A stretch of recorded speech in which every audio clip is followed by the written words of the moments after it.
join us for an exclusive behind-the-scenes look at the next installment of the most celebrated RTS franchise of all time. This is Command & Conquer: Beyond the Battle, Part 1. When our community installs the game, they start to play it, our veterans, the people who've been with CNC since '95, when they install the game and they start playing, all I really want from them is to go, holy crap, this is Command & Conquer. This feels like a Command & Conquer, a classic Command & Conquer game. It feels like Generals. So the core concepts in the original Command & Conquer RTS games were really about building a base, defending that base, and building an assault army that you could go attack the other base. First thing we said is we need to kind of wash the stain of CNC4 away.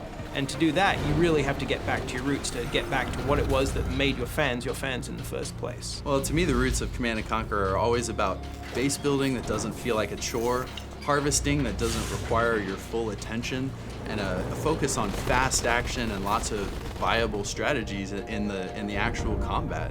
Going back to upgrades and abilities that matter, player powers that feel visceral, and then at the same time, super weapons, commando units are back, and then we're adding a couple new flavors in there like caster units that we haven't exposed yet to the public.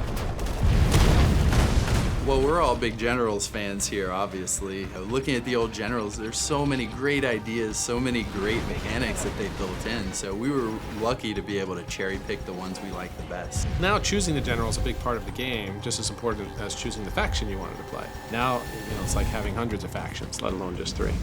Each general will have its own set of abilities, upgrades, even player powers will change as well. Also, units will be dynamically taken out and different ones will be put in based off of what that niche of the general is. The new generals that we're adding to the armies are really going to keep the gameplay fresh, right? It should make the game fun, enjoyable, and interesting for years to come. So what I really find exciting about the next Command & Conquer is that this is a product that's going to be aimed directly to consumers, going directly to consumers and appealing to them for the success of the product, but more importantly for the feedback. So fan feedback and metrics are absolutely amazing now in a connected environment. In the past, we just made a game, we put it in a box, we got the feedback years later, we could make a change in a sequel. Today, we can hear the fans immediately, we can look at the data, we can change stuff daily, weekly, monthly. We can engage in this sort of ongoing conversation with our fan base, where if, say there's a general that we put out that we didn't balance quite right, we will get that feedback immediately. It's not like we're gonna be like, okay, well, when we do the expansion pack or in a patch in 3 months, we'll fix this. It's gonna be one of those things where we kind of grow together. And that's what we want to kind of breed. It's a live product, and we want to make sure that the community at the core is part of that rendition of making this game better.